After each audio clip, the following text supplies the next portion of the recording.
Hello বন্ধুরা, আরম্ভ করলে। হ্যালো বন্ধুরা, আবার চলে এলাম শুভ দুপুর সবাইকে। ঠিক আছে, আজকে মেনুগুলো দেখাচ্ছি। এই যে ভাত করেছি গরম গরম, দেখি আজকে কি রান্না করেছো। এই যে ভাত করেছি এখানে, আর এখানে করেছি ভেন্ডি আলু ভাজা। আচ্ছা, হ্যাঁ, আর এখানে আছে বাঁধাকপির তরকারি। বাহ, ঠিক আছে। হ্যাঁ, এখানে বাঁধাকপির তরকারি, আর এখানে আছে টমেটোর চাটনি। চাটনি আজকে চেঞ্জ, আমের চাটনি শেষ, টমেটোর চাটনি। টমেটো চাটনি। আর আজকে আম পাওনি তো তুমি? আরে শীতকালে টমেটো চাটনি খেতে হয়, টমেটোরও তো দাম বেশি এখন। তাহলে কি হয়।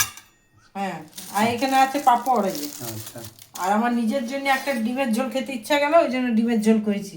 আচ্ছা, এই একটা ডিমের কি আর ঝোল হয় বন্ধুরা? কেউ নেই, মেয়েটাও নেই, মেয়েটা খায় ডিম না যে, মেয়েটা খায়, নাতিটা খায়, তাও করলাম একটা ডিমের। হ্যাঁ, ঠিক আছে, তাহলে এই তো হলো আজকে আমাদের লাঞ্চের মেনু। তাহলে তোমাদের কেমন লাগলো জানাবে। ইউটিউব থেকে দেখলে সাবস্ক্রাইব করে দেবে, আর ফেসবুক থেকে দেখলে ফলো করে দেবে পেজটিকে। তাহলে এখনকার মতন আসছি, এবার সবাই খাওয়া দাওয়া করো। ঠিক আছে, আসছি, টাটা।